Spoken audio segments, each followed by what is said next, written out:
Hello and welcome to episode 70 of Tom's Hirschsprung's podcast. I'm delighted to once again be joined by Tash Jacobs for part two of your episode talking about your sons who have Hirschsprungs. And welcome back, Tash. Hi, nice to be back. Thank you. Thanks so much for coming on. We explained a lot of the medical side in part one about if anybody hasn't listened to that, please go back, listen to that. It's a fascinating story where you travel across to Italy via Manchester, via Liverpool. There's a lot of traveling involved and a really, really good medical side. For this part, we're going to talk obviously a little bit more medical as well, but also we're going to talk a little bit more about lifestyle, how life is now, various topics including traveling and traveling with a stoma. I think will be really, really important for people to hear as well. So I guess we'll kind of start from the beginning in terms, or start from now, sorry, for sort of how is life now for your two boys? Yeah, so obviously Tyler and Casey are 7 and 5. Um, in terms of their Hirschsprung's disease, everything's pretty stable. So Tyler, he he doesn't have a stoma, um, but he obviously does have his challenges. Um, but we've learned to manage them. Like he's very aware of everything and he manages everything amazingly. Um, Obviously there's been a lot of trial and error over the years in terms of diet, what can trigger him, what doesn't trigger him. Um, and we've also become aware of things like even if he has a cold, it can trigger him. So I just think it's a case of completely managing all of that for him, always being completely prepared for him. He plays football, he loves playing football. So it's just a case of making sure he's been to the toilet really, making sure he's emptying himself.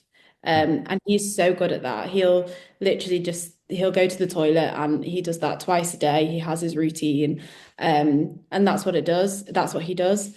Um, I mean, he's amazing, really. Yeah, I think he's the way he just goes with it at such a young age to be so aware of it and he just cracks on. He's not bothered, and it's fine. And he knows what he can eat, what he can't eat, what he should avoid, and he's so switched on with that as well.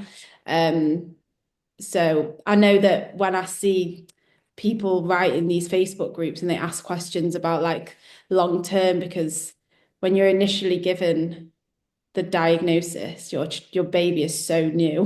They're like a few days old. Um, so I think I just want to show people that I was in that boat with Tyler and it does get better and they just it becomes normal to the whole family.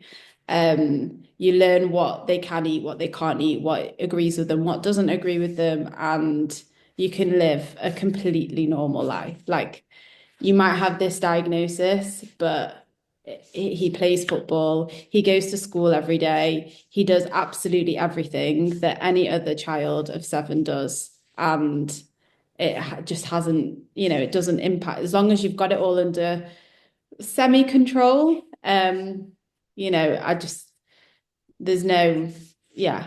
Um, Obviously Casey is 5. He lives with a stoma. He has lived with a stoma since he was 9 months old. So he doesn't know any different. He's obviously also autistic. So I manage everything for him. Well, me and my husband, we manage everything for him with his stoma, in terms of emptying it, changing his bag and everything. But he's amazing with that as well. He knows when it's full. He knows when it needs emptying. He knows to just lie still while we change his bag and everything. Um, so in terms of like day-to-day management with both of them, if we were to go out for the day, some people might think, oh my gosh, that's so daunting, like just to even go out for the day. But it really isn't. As long as you're prepared, you have extra stoma supplies for Casey. Just make sure Tyler knows exactly what he should be eating, just extra everything. It's fine, and we all live a completely normal life. I just think people get so worried when they hear the word stoma, like, what am I going to do? Where am I going to go? Am I going to be locked away forever? And it's really just so not the case. Um, so yeah, that's our day to day really. Yeah. Always have extra sort of in case he had like rings that we put around his bag, keep extra ones of those with us in case a little leak occurs or something. But other than that, the, the both of them are amazing and they just crack on and we all do together as a family. Yeah. No, that's fantastic. And you mentioned as well about you do things very much as a family and support each other. How important has your husband been to you in that process as well? As in, I couldn't have got through any of it without him. Um, we've done everything as a team, we've done everything together. He's always been so involved in every decision that's ever been made, every medical appointment, every conversation with the consultants about everything. After Casey's stoma was formed, he was in hospital for it was probably nearly 2 months. It was a long time. And he was there all the time. We would swap one night at home with Tyler, one night in the hospital with Casey. There was no, this is your job, you're doing that. For either of us, it was literally complete team effort. Um, and obviously, through a lot of the time Casey was in hospital, it was COVID as well. So it was Yes. only one parent in, one parent out as well. But we just tag teamed it and we always have done. And, I think at first my husband struggled with changing his stoma bags, but he really put the effort in. Like he was determined that he was going to be able to do this and do it. And we sort of split. He does half the week changing Casey's stoma bag. We always want to make sure both of us are doing it for him and everything. So yeah, I just think it's really important. I think it's important like for all couples to just always lean on each other when you're going through this sort of thing. Um, Obviously we've also had Casey's autism to handle as well on top of it all, but I think just leaning on each other and having that constant support is massive. I don't think I would be able to go out for the day and be able to do all these things if I didn't have him there with me. And I think vice versa. Um, like we've been to on some amazing holidays with the boys and done some things that I think people think we're mental. When we first said we were doing some of these things, they're like, "What? How can you go all that way?" and blah blah blah. But yeah, I don't think I would have been able to without him and him without me. Yeah. Yeah, it's very much a partnership, isn't it? Yeah. No, I think that's excellent. I think that's really good that you mentioned that as well because I do, as we talked a little bit off air, I do talk to a lot of mothers, probably sort of 70, 80% mothers. I don't get to talk to a lot of fathers as well, but it is important to put both sides across and the fact that it is a very much a partnership between the both of you and for a lot of couples out there. And I think that's such an important point you make. You mentioned about holidays as well. You've been on some wonderful, lovely holidays. In terms of traveling, I know you mentioned a little bit about how important it is to prepare and how important it is to just sort of, I think you said for the worst case scenario. Yeah. In terms of your sort of, so if you were to go on holiday for a week, etc., for example, um, what extra things would you need to think about? Well, so I'd say it would be more so Casey he has a stoma. And the big thing with Casey is that he is so susceptible to stomach bugs. If he was to catch anything, I would say there's probably a 90% chance he would end up hospitalized due to excessive stoma losses. So whenever we're going away, um, it might sound extreme to some people, but I make sure that we know where the local hospital is. I just think it's really useful to just be prepared, have your worst case scenario in your head. Um, so, I mean, obviously, that is the worst case scenario. So, that would be the first thing I'd do. I'd be like, is there a decent hospital where if something was to happen, I would be able to take him there? That would always be my first thing. I wouldn't go to a country where I thought that that wouldn't be an option, really. Um, Also, you just have to make sure you've got all the stoma supplies. With having a stoma, you are eligible to have additional allowances in your luggage. I would always make sure I have one hand luggage suitcase completely filled with absolutely everything, like over the top. Like if I'm going for 7 days, I would probably have 30 stoma bags with me. I always make sure I've just got way more than needed. Just you just never know what eventualities might happen. You could be delayed, you could, I don't, you just don't know. So I always just make sure I've got absolutely extra, extra, extra. Bags can pop in the day, and then you need another one. Yeah, I literally fill a full suitcase full of everything. All his medications, I take two of. I take everything. And then it's kind of like a like for like for being at home, really. There's no difference. Like I mentioned, these Facebook groups that you see scared, worried parents, which is totally understandable. I was the same, and they write in them like, "Can I go on holiday with my child that has a stoma?" And I'm just like, absolutely yes. Like, just do what you're doing in England, just wherever it is that you're going, and make sure you've got everything. Make sure you're completely prepared. If maybe I'm a little extreme looking up hospitals, but if it gives you that extra bit of security, why not? And then just go and enjoy yourself. I'm also use these wipes for Casey. I looked up wipes that kill norovirus. Right. Really So prepared then. so I literally wipe everything to make sure that yeah. So you just got to just make sure you're extremely prepared. And the same with Tyler. I just make sure we've got everything. I take snacks with me that I know that they both can handle. Um, and yeah, just be prepared and just have everything with you and enjoy yourselves, basically. Yeah. And I just think I want people to know that even if your children have this disease, you can still live a normal life and still do everything that everyone else does. Yeah. No, I think that's so important, and we definitely come from the same thought process in that sense that, yes, you will go through surgery or possibly surgeries, certainly when you're younger and maybe when you're throughout your life as well. But there's still so much that can be achieved while still having Hirschsprungs. It's not to say that there won't be tricky points along the way.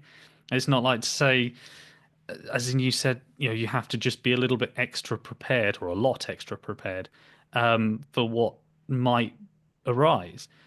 But as you said, Tyler plays a very high level of football, um, whilst having his Hirschsprungs. There's nothing stopping him doing that, which is so good to see. And I guess as well, a lot of people who listen to this podcast, based on the stats and analytics that I have, a lot of people are mothers with young children who will, as you said, have those concerns. If you have a 6 month old, a 1 year old, a 2 year old, whatever it might be, um, you will have those concerns.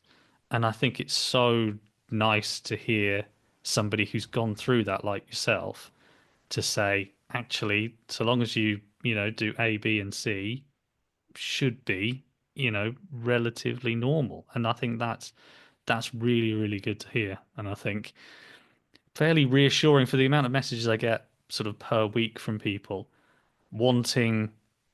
I know obviously you can't have 100% reassurance, and I'm never saying that, everything's gonna be fine if you do A, B, and C. But it is so good to hear people out there who are cracking on with life and doing really, really well, which is fantastic. I know we mentioned a little bit You mentioned a bit about Tyler's football and how well he's getting on with his football. Um, and he plays at a really high level, you said as well? Yeah, he plays for a decent team in Manchester. He plays for like a grassroots team. He loves it. So yeah, he does like Manchester tournaments, and he just cracks on. He just plays. He goes to his training once a week. He plays in his team on a Sunday. Um, but like as far as everyone else on the team is concerned, no one would know No. what goes on behind the scenes with him. He just Yeah. cracks on. He's absolutely fine. I mean, to be fair, to an extent, obviously we've talked to Tyler about it. He's 7.5. He's fully aware of everything. We've got loads of books about Hirschsprungs. We've got the Oscar book that Oh, we've read. yes, from Simone. Yeah. Yes. Um, like he loves that story. Like he took it to school, I think, when he was a bit younger to like show people like this is what me and my brother have. Um, so yeah, so I mean, I don't think he realizes like it's just become so normal to Yeah. us Yeah. that I don't even think he thinks it's like a big deal, to be honest. He's just like, Yeah. yeah, I've got Hirschsprung's disease. Like, fine, it is what it is. Yeah. And I think that's great. I think it's amazing. And yeah. No, it's excellent. It's very similar to me, I guess, in a way that I played football, cricket, everything, and not once did it ever really cross my mind that I have Hirschsprung's disease. I wasn't playing football and then thinking, oh, well, what if I go in for this slide tackle and whatever. I just went for it. Yeah. You can't, I guess, let it stand your way and you think, oh, what if I overrun this? What if I do that? What if I do this? Just go for it. And that's so, so good to hear that he doesn't have that sort of worry in the back of his mind that he's going, oh, well, what if the ball hits my stomach? Or what if this, that, the other? And I guess again, I talk to a lot of parents who have children coming up for sort of school age and whatnot. Did you ever have to make sort of the coach aware of his Hirschsprungs, or how did you, I or if think you had that we've mentioned conversation? it before, but that's it. I mean, Yeah. school obviously are a lot more aware of it, and had to sort of explain. It's so difficult though. You tell these teachers about it, Yeah. and they're like, "What? Yeah. Is it like Crohn's?" And it's like, "Well, no, it's not." So I mean, yeah, we've had to tell anyone, any team he's on. It's always something, they always say like, "Has he got any medical conditions?" That's always a question that's asked, isn't it, on these Oh yeah. forums? So it is something we've always had to mention, but I think the positive thing with Tyler is he's very self-sufficient. So if you were to turn around to him and say, "What do you need?" he'd just tell you. So I've never really had to step in that often. He's very self-aware, self-sufficient, and like I say, I just don't think he thinks it's a big deal. Like I spoke to Good. him about speaking on this podcast, and I don't think he was just like, oh right, okay, cool. Like you're going to talk about Hirschsprung. Like, yeah, I don't think he saw it as this like I can't explain it. It's Yeah. just Not a big I think deal. it's even more normal to him that him and his brother have it. So it's Right. like you're weird if you don't have it, kind of thing. Definitely. We'll go with that. Yeah. Oh, that's good. That's good. He didn't ask, why is there a guy doing a podcast about something so rare? No, it never really. Okay.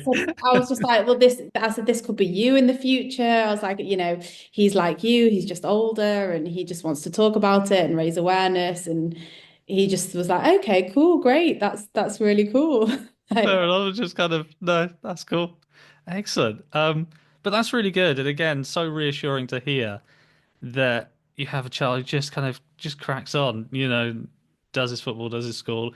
And like you said, so long as that preparation is there, you sort of go to the toilet in advance and then, carry on with life. That's so good to hear.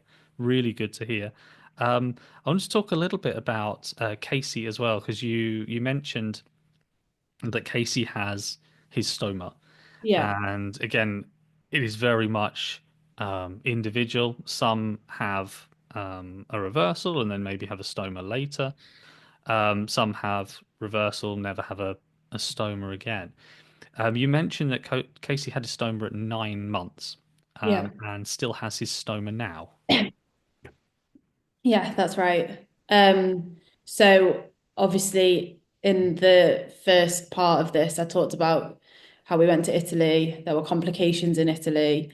And then from about 3 months old to 9 months old, it was it was a lot. I mean, now when I read, obviously, like the Facebook groups, people go to them in a panic, like, "Oh, my Mm. child's now got to have this. What do I do? Has anyone had it before?" And I read that and I'm like, wow, did all of these things with Casey. So, like, we had to do Botox, just everything. He was just extremely constipated still. He was just not really thriving and anything. He was just getting enterocolitis all the time. So it got to the point where a stoma had to be formed. And during that operation, they actually re-biopsied him to see that he was still living with Hirschsprung's disease. So the initial, well, I mean, I'd say had two pull-throughs really in the Yeah. space of like a couple of days. Um, it didn't work, or they missed a bit. We're not entirely sure what happened. Yeah. But when they went to form the stoma at 9 months old, they said that there was actually still Hirschsprung's disease on his large intestine. Um, and they basically also told us that where this bit was too dangerous to remove now. It could cause other problems for him. So I think they just said that that's it. I don't think there would be an option to have his stoma reversed unless they find some groundbreaking, I don't know what, in the future. But I mean, to be fair, it saved his life. He would have had absolutely no life had that not happened. Had we not just said, you know what, do it. He was in pain all the time. He was so ill all the time. He couldn't eat, he couldn't he couldn't poo, he just couldn't do anything. So it was the best thing we ever did for him. But yeah, I don't think it will ever be reversed unless I don't know. I don't, yeah, they've always just told us it's too dangerous, it's too tricky where it all falls. So that's kind of it, really. Yeah. But I don't think a stoma is a big deal. I think I did when Tyler was first diagnosed and I was reading about it online. I was like, oh my gosh. Mm. Now I'm just like, I really don't think it's a big deal at all. And I think more and more people are out there raising awareness of it to show that it just doesn't matter. You can't see it. Yeah. It's just, it's, yeah, it's just so not a big deal at all. Yeah. Um, And I think people get so scared about them. And I admit I was definitely one of those people. But it's not scary and it saved his life. And I'd rather have him here with a stoma. So Absolutely. Absolutely. I think you're right when you say a lot of people look at those Facebook groups. I think there's sort of one, two in particular. I think there's one with about 10,000 people on it, and then there's one which is UK only with about two and a bit thousand on it. So a fair few people, and a lot of people post things um, daily on there. But it's mainly looking for, I think, sort of not necessarily answers, but looking for have people gone through the same things I have? Is this normal? You know, I mean, we all know that Hirschsprung's is very rare and in a lot of cases not normal. Certainly not normal to have Hirschsprung's with it being so rare. But I think having that, as I said before, reassurance, I think is really important. And I think it's interesting because you said you went on there sort of initially when the children were a lot younger, looking for answers, and now you're sort of the other way around. You're the person providing the answers, I guess, and being that person who's been not necessarily saying it's this is going to be this and this is going to be that, but you've been through some similar situations that people have are asking questions about. well, yeah, I think when Tyler first had his diagnosis, you just go straight to Google, you go straight Mm. to anything, you look at Facebook groups for Hirschsprung's disease, you just want answers, you want to know what the future holds for your baby. I think this is also why I really was so happy to speak with you because I think and that you've done this podcast in the first place because had this been around 7 years ago, it would have been amazing for me because all you want to know, I mean, I know I did, was what does the future hold for my child? Like you just think about all these things. You jump to their 18th birthday, like you're like constantly going through every milestone. Like, how's this going to look for them? What are they going to do when they do this? What's going to happen when they're walking? When they're doing that? Da, da, da. Um, so I think if I'd had something, I mean, as much as the Facebook groups are great, they're also a bit scaremongering as well. Oh So yeah, huge. Yeah, and like obviously Google just goes, it can tell you like the worst case scenario, well, your child can get enterocolitis and da, da, da, da, and you're like, oh my gosh, I yeah, can't deal with this. And as much as the consultants are amazing and they do the surgery, they're not living and breathing it every single day. So yeah, to have this kind of outlet that people can then listen to and be like, well, oh, yeah, I can listen to her and she's got this 7 and 5-year-old. One's got a stoma, one doesn't have a stoma, one's got a long segment, one's got, and look, they're going to Florida on holiday, they're going to Spain, they're doing this, they're going there, da, da, da. They both go to school, everything's stable, everything's okay, we're living life, and Hirschsprung's isn't like doesn't sort of control our lives. yeah, Um, I think it would have been so nice to hear that 7 years yeah, ago. yeah. It Sorry, would I have didn't been so start this nice. till It I just was would have 30. been. Sorry, it's all right.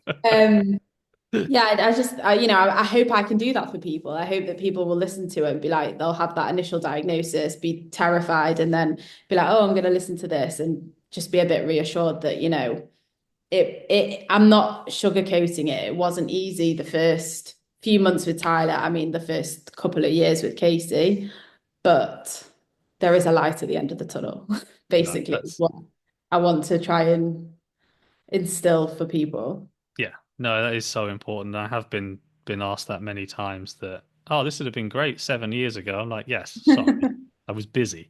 Um, but no, it's um, but yeah, I think echo the same as well. If my mum had had somebody talking about Hirschsprungs when I was, I don't think podcasts were around 30 years ago, but it would have been so beneficial for her, for my mum and dad. Um, and I think having people on like yourself talking so positively about um, Hirschsprungs and the life with Hirschsprungs with your two boys is something that I think so many people really want to hear. Because as you said with the Facebook groups, they're great in a lot of ways, but they can also show the worst and the best. I mean, and generally people are posting on there because they have issues and concerns. There are a few people who post and they say, look how well my baby's doing, or look how well my child's doing, and those are fantastic. But there are a lot of people who want answers to various troubles and concerns. So if you do look at that quite a lot, it can feel like there's sort of a little bit of a negative vortex that you sort of spiral down a little bit. So I tend to try and not look at that as much. Um, Tend to post things here and there, but and answer things if if I've spoken to somebody who I know is going through a similar thing than whoever's asking the question, then I'll post something on it. But generally, if I don't know, I just completely leave well alone. No, I mean, if I just see them pop up on my Yeah, Facebook feed, and if it's something that like I do see a lot, like my child is now 18 months old and we're looking on going on holiday, but they have a stoma. Should I go? I always comment like, yes, go. Just be prepared. If I can give a bit of positivity to people, and you do see a lot of people comment like, I've got one child and I don't know whether I should go on to have another. Please, can you let me know? And I don't know whether it helps them or not by saying I've got two with it and it's, we're happy and, life's fine. And it's, I do try and say that. So yeah, I mean, I don't actively go on all the time and look, but if the odd one pops up and I think I can give some kind of positivity to it all, um, I Yeah. know I would have really appreciated that.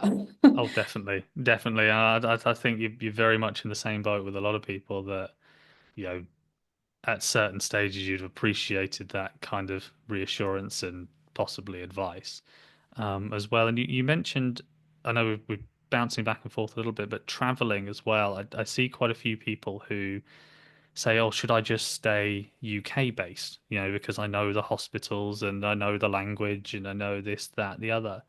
But you've been to various places all over the world outside the UK. Whereabouts have you been on holiday? We actually took Tyler at, I think he was about 5 months old, so quite fresh. He had his pull through at 8 weeks. We actually went to South Africa. Wow. Um, we were still doing the metal rod in, the dilator. Um, but we just got a note from the consultant.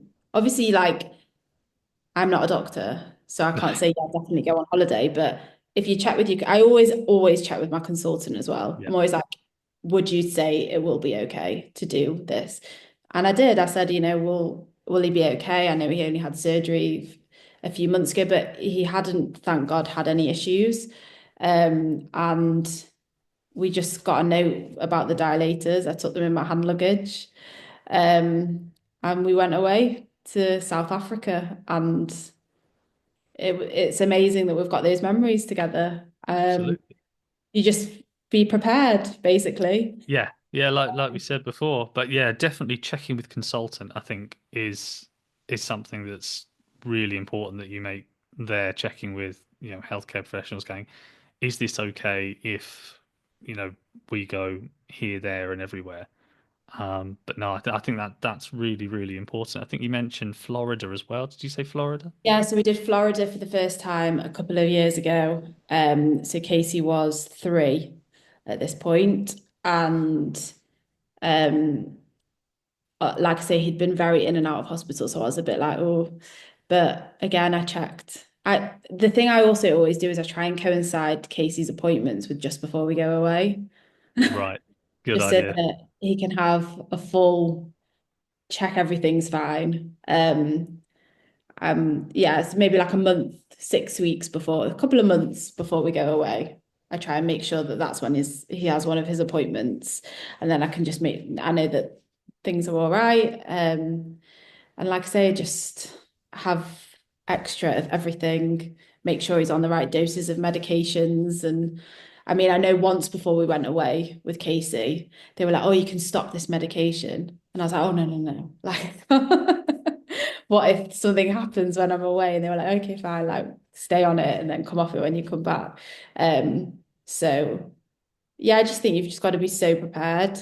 Mm. Um, and I just make lists of everything I need and make sure I've got everything I need. And now I'm just so used to it. It's just so normal. And Yeah. I'm not scared to go away. I want to go away. I'm always like, let's go away, let's do something. And the long haul flight doesn't, I was terrified, I'm not gonna lie, but it's fine.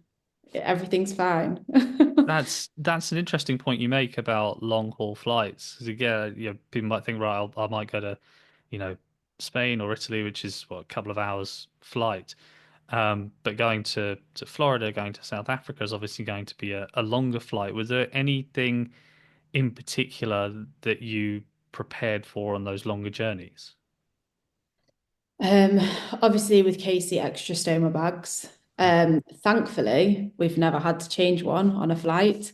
Ah, Um, I think it's just a matter of making sure you empty it constantly. So even if it wasn't even full, I'd get Casey up pretty much every hour to 2 hours on that flight and empty his bag.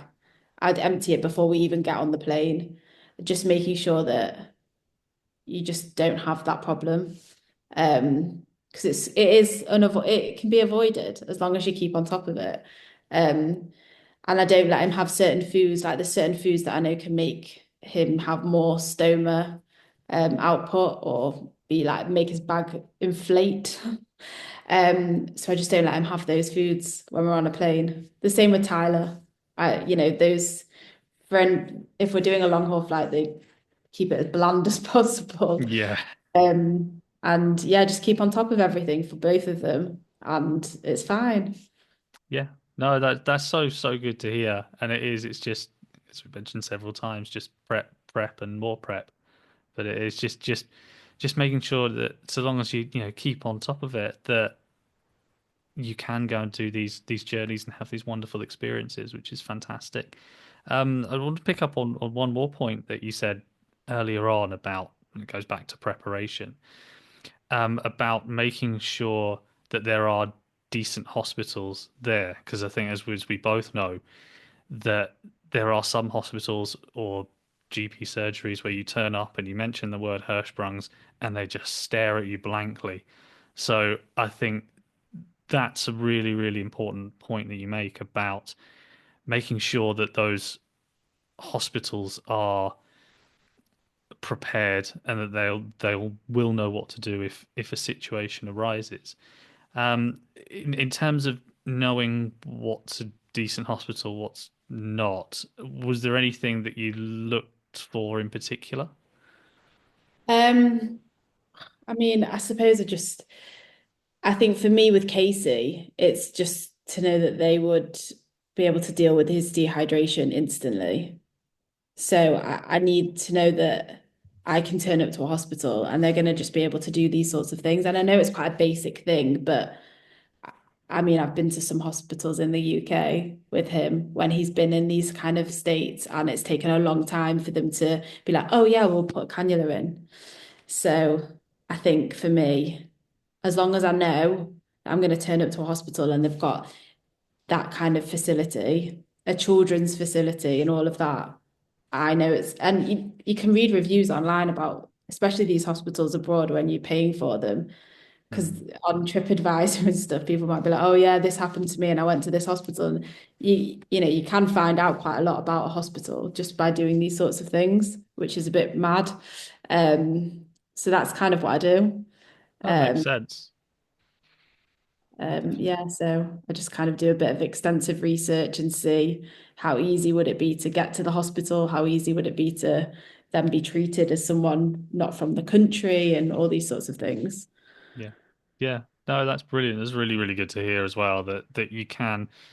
And TripAdvisor, I think, again, really important for that one because there are a lot of there will be a lot of people who write various things about hospitals on there, and I think trying to know, I mean, trying to find out which hospital could potentially know what Hirschsprung's disease is must be an absolute minefield, and must have, never going to find a definitive answer there. But to know that there is somewhere there if, for example, Casey becomes very dehydrated is really good to hear.